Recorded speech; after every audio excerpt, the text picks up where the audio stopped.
The protagonist of the 2.4 update, Lupa, is finally available to pull for. Her kit not only comes with multiple burst skills, but if you've been looking for the opportunity to use a mono fusion team, Lupa is going to be perfect. So if you've been looking for a guide on her, I got you. We have a lot to cover, so let's dive right into it. If you are debating on pulling for Lupa, her strengths do include being the premier fusion attribute buffer, not only buffing her kit, but the entire team's fusion damage. Number 2, she shreds fusion res, especially if you're going to be using the mono fusion team. And number 3, her kit intrinsically allows you to deal more damage to bosses, which is the first of its kind in the game. Honestly, Lupa's only weakness, unless you decide to go for S3, and I will be covering the resonance chains later in the video. So if you previously didn't get Chun-Li, who's the perfect buffer for Lupa, or Brant, who's the only fusion character that can heal and provide shields, you might want to skip on Lupa. But if you like her kit and you like everything about her, you liked her during the story, and you still want to pull for her, that definitely won't be a problem. Going over Lupa's combat rules, she falls under Concerto Efficiency with dealing higher Resonance Liberation damage and also has fusion and basic attack damage amplification. And here's all the materials you're going to need to get her up to max level. The Howler Core will drop from a lot of the animal type echoes, so you can farm these on the map.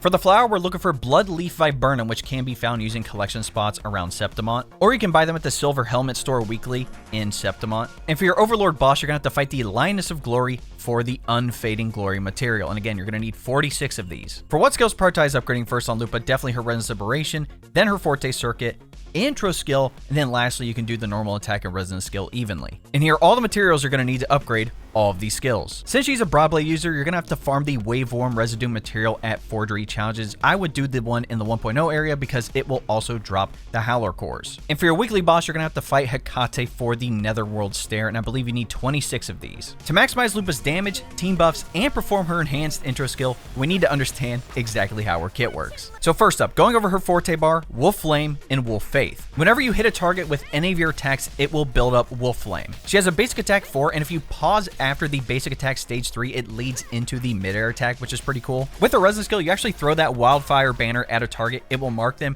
and you can actually follow up with a second resonance skill, which is her chain resonance skill, and as long as the target's marked, it will take additional damage. Plus, with her second inherent skill, Applause of Victory, if you defeat a marked target, it resets the cooldown of the resonance skill, which means you can use it again. Now, coming back to Wolflame, as you can see on her Forte bar, it has 2 different sections. When the bar's halfway full, you can perform an enhanced version of her heavy attack or mid-air attack to turn that section into a Wolfaith point. They have different names for the first and second Wolflame point you get using the heavy attack, but the only thing you have to know is that when your Forte bar is either halfway or all the way full, all you have to do is perform a mid-air attack and a heavy attack, or do 2 heavy attacks while you're on the ground. When you have those 2 Wolflame points, you can perform her burst resonance skill, Dance with the Wolf. This will consume both points and deal some fusion AoE damage considered resonance liberation damage. Now moving on to the cool part, her resonance liberation, Fire Kiss Glory. After the skill, multiple things happen. Number 1, your Wolflame is full, and your resonance skill is replaced with another burst skill called resonance skill Foebreaker. Basically, if you press your normal or your resonance skill button, you're automatically going to perform this attack, gonna deal some massive fusion damage, and you'll enter what's called the Burning Matchpoint state. This state allows your normal attacks to restore 500% more Wolflame on hit. You can't use your regular resonance skills, but that's not a problem considering how fast you can get Wolflame and chain into the mid-air and heavy attack. You can get that burst resonance skill again, which is technically the same animation of Dance with the Wolf, but this one is called Dance with the Wolf Climax, and it has a higher damage multiplier. Not only that, but number 1, with all the skills that I mentioned with her regular resonance skill, the enhanced versions of the resonance skill, the enhanced heavy and mid-air attacks, plus her resonance liberation, allow Lupa's attack to be increased by 12% for 8 seconds. So as long as you can chain all these attacks together, Lupa has a permanent 12% attack increase. And number 2, she has a skill called Set the Arena Ablaze. So within 8 seconds after you perform Dance with the Wolf or the Climax version, Lupa will remain on the field after switching to another resonator and back up the active resonator when they perform their resonance liberation, dealing fusion damage considered resonance skill damage. So she also has an off-field attack that she can do. Now coming back to the resonance liberation, outside of the Foebreaker skill, you also gain the bonus called Pack Hunt. So for 35 seconds, number 1, any resonator that's hit or launched to the air can immediately recover. This can be triggered up to 3 times. It's similar to Shorekeeper's version when she has the Stellar Realm up. Number 2, Resonators with Pack Hunt gain a 6% attack increase and 10% fusion damage bonus to those boss echoes. And if you have 3 fusion resonators, aka the mono fusion team, you get an extra 10% fusion damage bonus to those boss echoes. And lastly, number 3, just like how Shorekeeper has her enhanced intro skill, Lupa has one as well. Whenever you perform an intro skill, Pack Hunt is enhanced, and it can be enhanced up to 3 times, so 6 times 3 is an 18% attack bonus for the entire team. You can actually see Pack Hunt at the top of your HUD evolve every time you use an intro skill. If you perform those 3 intro skills within that 35 seconds, Lupa will enter Wild Hunt and perform the intro skill Nowhere to Run. She'll come diving in with that Wildfire banner, dealing fusion damage considered Resonance Liberation damage, and as you can see, the skill damage multiplier for this enhanced intro skill is very high. Afterwards, it'll remove the Pack Hunt and Glory effects. Now, Glory is actually tied to her second inherent skill. You get Glory the same way you get Pack Hunt, just by using your Resonance Liberation, so this also counts toward the 35-second timer. All Resonators in the team ignore 3% of the target's fusion res up to a maximum of 9, and if you're rocking the Mono Fusion team, you get an extra 6%, so you can ignore a total of 15% fusion res on enemies. Her first inherent skill, Remember My Name, allows you to enter a sprint state after 2.5 seconds and gives you an enhanced version of the basic attack Starfall, and intrinsically increases your resistance when you're using the enhanced heavy and mid-air attacks to gain those Wolflame points. For her outro skill, Stand By Me Warrior, the incoming Resonator will have their fusion damage amplified by 20% and their basic attack damage amplified by 25% for 14 seconds or until the Resonator is switched out. So obviously, this is really good for Brant. And lastly, for her stat column bonuses, we're looking at crit rate percentage and attack percentage. Now, I know that was a lot of information about her kit, so if you're still a little confused, let me break it down into a simple damage rotation. Obviously, the big thing with her kit is using her Resonance Liberation to get all the buffs for the entire team and then performing her enhanced intro skill. So as the first step, if you don't have a Resonance Liberation, that's totally fine. You can have Lupa on the field, use her basic attack 4, use her 2 resonance skills to build up some Wolflame. If you decide you want to use the enhanced resonance skill, if you get 2 Wolflame points, that's totally fine. But the main thing is using your other characters as well to gain the buffs, and then switching to Lupa whenever you're ready to perform her intro skill, and then use her Resonance Liberation. And remember, after you cast a Resonance Liberation, a couple different things are going to happen. You're going to gain Pack Hunt, and you're going to gain Glory, which means you're getting the team buffs and the Fusion Res Shred. Next, your Wolflame is going to be completely full, and the next attack you're going to perform is automatically going to be the Foebreaker Resonance skill, which then gives you Burning Matchpoint, which allows you to get the Wolflame very quickly from your basic attacks. So if you follow up right after Foebreaker, you're going to perform those mid-air attacks, perform the enhanced mid-air attacks, gain that first Wolfaith point, and by the time you get back down to the ground, you should have the second half of the Forte bar full, which means all you have to do is hold down your heavy attack button to gain that second Wolfaith point. Then you can perform the climax version of the enhanced resonance skill, Dance with the Wolf, and by that time your concerto should be full, which means we can now perform our outro skill and go to our next character. But it's not over. Again, we have 35 seconds for the Pack Hunt skills, so as long as you can perform those intro skills with your next 2 characters quickly, whether you're doing one at a time or you're doing hot swap, again, we want to perform 2 intro skills. So for example, after Lupa, you would go into Brant. Brant does his damage, he heals, he gives you shield. When Brant's ready, you go over to Chun-Li. She'll deal a lot of damage. You're building up the concerto. Once that's full, you switch back to Lupa, and again, as long as you have Pack Hunt, which you can see at the top of your HUD on the screen, you should be able to perform that enhanced intro skill. Again, this entire rotation is based off of her using that Resonance Liberation and then following up with every other attack and your other characters. For what weapons to use on Lupa, her signature Wildfire mark is phenomenal. Obviously, the design is insane. Easily one of the best looking Broadblades and just weapons that the devs have made for this game, but you also get a flat attack and crit damage percentage bump. With this perk, Blazing Starfire, note this is at rank 1, you get a 12% attack increase. Performing an intro skill or Resonance Liberation increases Resonance Liberation damage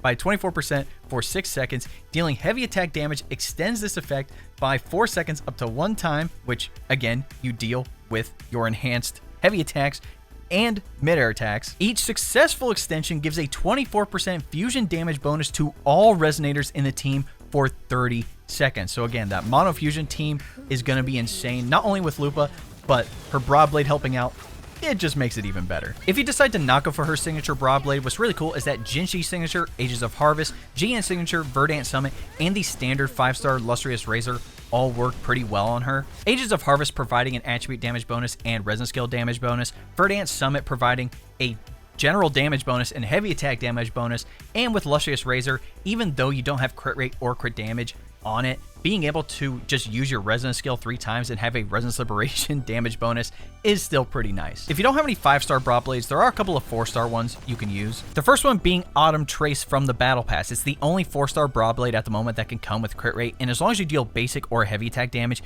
you get an attack percentage increase that can stack up to 5 times. Waning Redshift is decent. Whenever you use your Resonance skill, you get Resonance Energy and an attack percentage bonus. The last one I'll mention is Helios Cleaver, so as long as you use your Resonance skill, you can get an attack percentage stacking bonus up to 4 times. For Lupa's best echo set, we're looking at the new set that came with 2.4, Flaming Clawprint. At 2 pieces, you get a 10% fusion damage bonus, and at 5 pieces, casting a Resonance Liberation grants all Resonators in the team 15% fusion damage bonus and the caster 20% Resonance Liberation damage bonus lasting 35 seconds, which is convenient since her Resonance Liberation buffs last for 35 seconds as well. At our 4-cost echo, we're looking at the new Lioness of Glory with either crit rate or crit damage, at our 2/3 cost fusion damage bonus, and our 2/1 cost attack percentage. The main reason you want to use Lioness of Glory is because as long as you have the echo equipped in the main slot, you get a 12% fusion damage and Resonance Liberation damage bonus. Literally free extra damage. For our echo substats, we're looking at crit rate and crit damage, Resonance Liberation, energy regen, and any attack percentage we can get. For Lupa's best team options, she is extremely catered to having both Chun-Li and Brant on the team. Lupa's outro skill is perfect for Brant because he does higher basic attack damage, he provides the healing and the shields. His outro gives the Resonance skill and fusion bonus for Chun-Li, which is perfect for her, and then her outro is Resonance Liberation and fusion damage, which loops back into Lupa, making it the perfect trio. Now, if you're someone who doesn't have Chun-Li and or Brant, you still can kind of make this team work. For me, I don't have Brant, which means if I do triple fusion team, I don't have any healing. So you could potentially use characters like Chishia. Again, she's the free-to-play DPS fusion option. If you have Encore, technically Lupa buffs Encore perfectly with her having higher basic attack damage. You could toss more Teffy in there, not necessarily because of the heavy attack damage bonus or anything, but the coordinated attacks and the Empyrean Anthem set could give another general attack bonus for the team. I've also seen people use Lupa Chun-Li and Shorekeeper or Lupa Brant and Shorekeeper, which Shorekeeper is great, giving you the healing, the crit rate, and the crit damage bonuses, but you can't take full advantage of Lupa's Pack Hunt and Glory buffs unless you have the mono fusion team. And that conversation leads us into a Resonance chain, and is it worth getting multiple copies of her? S1, Behold the Nameless One. Performing a Resonance Liberation recovers 10 Concerto for Lupa and increases her crit rate by 20% for 10 seconds, and you have immunity when you perform the climax version of Dance with the Wolf. Again, the burst resonance skill. S2, Every Ground Her Hunting Field. Performing her Resonance Liberation or the enhanced heavy and mid-air attacks gives a 20% fusion damage bonus to all Resonators in the team for 30 seconds, stacking up to 2 times. S3, Wolflame House in Her Wake is easily the best one, and here's why. You get a 100% damage multiplier for that enhanced intro skill. The pack-on effect from the Resonance Liberation no longer requires 3 fusion Resonators. That's why S3 is so good. And Glory gets an additional buff allowing you to ignore 15% more fusion res for 35 seconds. S4, High in a Flame is her banner. The damage multiplier of Dance with the Wolf Climax increases by 125%. S5, Embrace the Thunderous Triumph. Performing your intro skill, whether it's the regular or enhanced version, gives 15% Resonance Liberation damage bonus for 10 seconds. And lastly, S6, To the Brightest Flaming Star. The damage dealt by Dance with the Wolf Climax, her Resonance Liberation, and her enhanced intro skill ignores 30% of the target's defense. Resonance skill Feral Fang, which again is the second normal resonance skill, restores 100 points of Wolflame on hit, triggered once per 20 seconds. The Dance with the Wolf resonance skill is replaced with its Climax version, which means you can perform Dance with the Wolf Climax without needing the burning Matchpoint state from the Liberation. And casting the enhanced intro skill no longer ends the Pack Hunt and Glory effects. Overall, S1 and S2 are good. Again, you get a free crit rate bump, you get an additional fusion damage bonus for the entire team, but S3 is the best one out of all of this. Being able to lift the restrictions of Pack Hunt, meaning you don't have to have 3 fusion characters to take full advantage of the buffs and also the fusion shred, is super nice. I wouldn't recommend strictly going for S4 and S5, but S6 obviously is extremely broken. And that, ladies and gentlemen,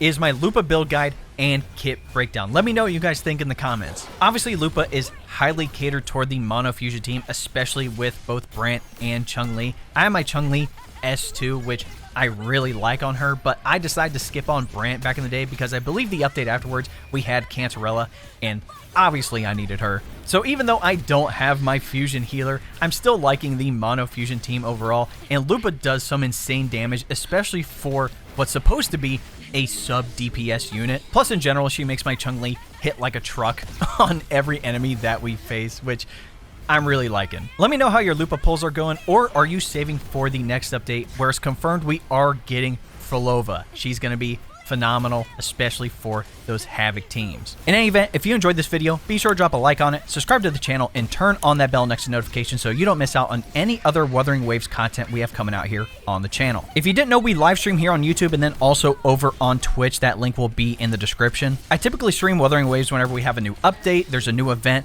or a new banner is out, and usually there's always drops available as well, so if you want some extra materials, be sure to tune on into the stream. Also, if you want to join my community, hop in my Discord. That link will also be in the description. We have plenty of people talking about Wuthering Waves, other gacha games, and then plenty of other topics including gaming, tech, and anime. Lastly, if you want to help support the channel even more, you can look into becoming a member. Now, if you don't know what a membership is, it's essentially like a Twitch subscription, but it's technically cheaper. You're going to gain access to exclusive emotes, monthly badges, and the main benefit, which is getting access to all of my long-form videos early. So, if you would like some more information, all you have to do is press the join button next subscribe, and I'll give you a rundown with all the details you need. Alright, ladies and gentlemen, it's been your boy. We'll catch you in the next video.